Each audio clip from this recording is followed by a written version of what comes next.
નમસ્કાર પ્રિય ભક્તો, હરે કૃષ્ણ. સ્વાગત છે તમારું આજની વિડીયોમાં. બધાને મારા નમસ્કાર છે. વિજયાદશમીના આ પવિત્ર પર્વ પર આપ સૌને ખૂબ ખૂબ શુભેચ્છાઓ. વિજયાદશમી આપણા મુખ્ય તહેવારોમાંનો એક છે. વિજયાદશમીનો અર્થ છે વિજય પ્રાપ્ત કરનારી દશમી, અને શુક્લ પક્ષની દશમીને વિજયાદશમી તરીકે ઉજવવામાં આવે છે. આ પવિત્ર વિજયાદશમીના દિવસે માતા દુર્ગાએ મહિષાસુરનો વધ કરીને તેના પર વિજય મેળવ્યો હતો, અને આ જ દિવસે શ્રી રામજીએ લંકાપતિ રાવણને યુદ્ધમાં હરાવીને તેનો વધ કર્યો હતો. આથી જ વિજયાદશમીને દશેરા પણ કહેવામાં આવે છે. દશેરાનો અર્થ છે દશાનંદ રાવણની હાર. વિજયાદશમીને બુરાઈ પર સારાઈની અને અસત્ય પર સત્યની જીતનું પ્રતીક માનવામાં આવે છે. આ બંને સ્વરૂપોમાં આ શક્તિની પૂજાનો પર્વ છે અને શીઘ્ર પૂજનની તિથિ છે. એવું માનવામાં આવે છે કે આ દિવસે શરૂ કરેલું કાર્ય વિજય પ્રાપ્ત કરે છે. પ્રાચીન કાળમાં રાજા મહારાજાઓ વિજયાદશમીના પવિત્ર દિવસે વિજય પ્રાપ્તિ માટે પ્રાર્થના કરીને યુદ્ધ માટે પ્રસ્થાન કરતા હતા. આજે આ દિવસે લોકો શસ્ત્ર પૂજા કરે છે અને નવું કાર્ય જેવું કે બહી ખાતા લખવા, નવો ધંધો શરૂ કરવો, બીજ વાવવું વગેરે શરૂ કરવું શુભ માનવામાં આવે છે. વિજયાદશમીના દિવસે જગ્યા જગ્યાએ મેળાઓ ભરાય છે, રામલીલાનું આયોજન કરવામાં આવે છે અને લંકાપતિ રાવણનો વિશાળ પૂતળું બનાવીને તેને બાળવામાં આવે છે. આ પવિત્ર વિજયાદશમીનો પર્વ હર્ષ, ઉલ્લાસ અને વિજયનું પ્રતીક છે. વિજયાદશમીના દિવસે મંદિરમાં નવું સાવરણું દાન કરવાથી જીવનમાં આવતી તમામ પ્રકારની અડચણોથી મુક્તિ મળે છે. આ દિવસે કરેલું દાન ખાસ કરીને ફળદાયી માનવામાં આવે છે.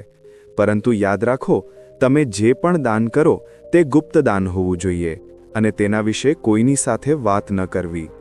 આ દિવસે શમી વૃક્ષની પૂજા કરવાનું વિશેષ મહત્વ છે. જો તમારા જીવનમાં ધન સંબંધી સમસ્યાઓ ચાલી રહી હોય તો વિજયાદશમીના દિવસે પ્રદોષકાળમાં શમી વૃક્ષની પૂજા કરો અને આ મંત્રનો જાપ કરો. શમી શમયતે પાપમ, શમી શત્રુવિનાશિની, અર્જુનસ્ય ધનુર્ધારી, રામશ્ચ પ્રિયદર્શિની, કરિષ્યમાણ્યા યાત્રાયા યથાકાલમ સુખમ મયા, તત્વ નિર્વિઘ્ન કર્તૃત્વ પ્રભુ શ્રીરામ કો જીતા. પુરાણો અનુસાર ભગવાન શ્રી રામે શારદીય નવરાત્રિની શરૂઆત કરી હતી. ભગવાન રામે રાવણ સાથે યુદ્ધ કરતા પહેલા શરદ ઋતુમાં દુર્ગા માતાની આરાધના કરી હતી. જ્યારે રાવણે દેવી સીતાનું હરણ કર્યું હતું ત્યારે ભગવાન રામે માતા સીતાને છોડાવવા માટે લંકા પર ચઢાઈ કરતા પહેલા દેવી દુર્ગાની આરાધના કરી હતી, જેથી તેઓ તેમનો આશીર્વાદ મેળવી શકે.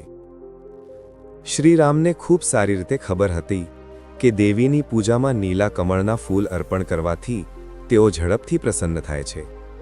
આથી શ્રીરામે હનુમાનને 108 નીલા કમળના ફૂલ લાવવા મોકલ્યા. ભગવાન રામની આજ્ઞા લઈને હનુમાન આકાશમાં ઉડ્યા અને નીલા કમળના ફૂલ શોધવા લાગ્યા.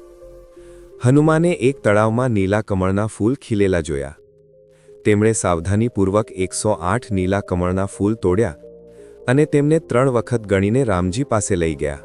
ત્યારબાદ શ્રીરામે દુર્ગા માતાની મૂર્તિ બનાવીને તેમની પૂજા કરી અને કહ્યું, જ્યાં સુધી હું મારી પૂજા પૂર્ણ ન કરું ત્યાં સુધી હું અહીંથી નહીં હટું. દેવી ભગવતી મારી પૂજા સ્વીકારે. ઓમ શ્રીરામ ભગવાને વિધિ વિધાનથી આદિશક્તિ દુર્ગાની પૂજા શરૂ કરી. તેમણે દેવી ભગવતીના 108 નામોનો જાપ કર્યો અને દરેક નામ માટે એક નીલા રંગનું કમળ દેવીને અર્પણ કર્યું. જેમ જેમ તેઓ અંતિમ નામ બ્રહ્મવાદિનીનો જાપ કરવા જઈ રહ્યા હતા, તેમણે જોયું કે એક કમળનું ફૂલ ઓછું હતું. પૂજામાં એક ફૂલ ઓછું હોવાથી તેમણે પોતાની એક આંખ દેવી દુર્ગાને અર્પણ કરવાનું નક્કી કર્યું. ભગવાન રામની આંખોને કમલનયન કહેવામાં આવે છે. ભગવાન રામની ભક્તિ ભાવનાથી પ્રસન્ન થઈને શક્તિ સ્વરૂપા દેવીએ તેમને દર્શન આપ્યા અને વિજય થવાનો આશીર્વાદ આપ્યો.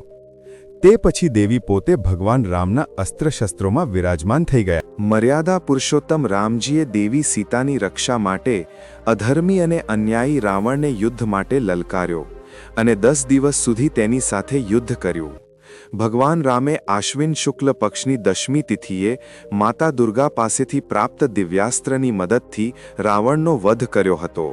શ્રી રામ જય રામ જય જય રામ, શ્રી રામ જય રામ જય જય રામ. મહાભારત કાળમાં જ્યારે કૌરવોએ પાંડવોને 12 વર્ષનો વનવાસ અને 1 વર્ષનો અજ્ઞાતવાસ આપ્યો હતો, ત્યારે અજ્ઞાતવાસ દરમિયાન અર્જુને પોતાના ધનુષ બાણને શમી વૃક્ષ નીચે છુપાવી દીધા હતા અને વિરાટ રાજાની સેવામાં નોકરી કરવા લાગ્યા. એક દિવસે વિરાટ રાજાનો પુત્ર ઉત્તરકુમાર ગાયોની રક્ષા માટે શત્રુઓ સામે લડવા ગયો, પરંતુ શત્રુઓની પ્રબળ સેના જોઈને ઉત્તરકુમારે રણભૂમિમાંથી ભાગવાનો પ્રયાસ કર્યો.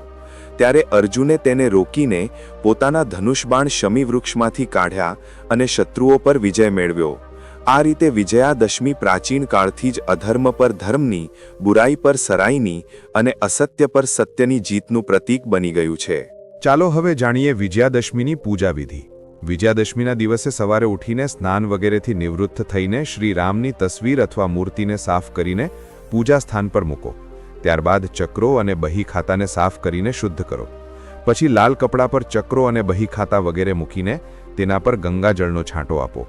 ત્યારબાદ હળદર, ચંદન, કુમકુમ વગેરેથી બધી વસ્તુઓ પર તિલક લગાવો અને બહી ખાતા પર સ્વસ્તિક બનાવો. સ્વસ્તિક બનાવ્યા પછી બહી ખાતા પર પુષ્પ અને અક્ષત ચઢાવો. પુષ્પ અને અક્ષત અર્પણ કર્યા પછી બહી ખાતા અને શસ્ત્રો પર શમીના પાંદડા ચઢાવો. ત્યારબાદ ભગવાન શ્રી રામની વિધિવિધાનથી પૂજા કરો અને પૂજા કરતી વખતે આ મંત્રનો જાપ કરો. નીલાંબુજ શ્યામલ કોમલાંગમ સીતા સમારોપિત વામભાગમ પાણૌ મહાશાય ચ ચાપધારી નમામી રામમ રઘુવંશનાથમ. અર્થાત જે કમળની જેમ નીલા રંગના અને કોમળ અંગોવાળા છે, જેમના વામ અંગમાં સીતા માતા છે, જેમના હાથમાં એક દિવ્ય તીર અને સુંદર ધનુષ છે, હું તે રઘુવંશનાથ શ્રી રામની પ્રાર્થના કરું છું. જય શ્રી રામ.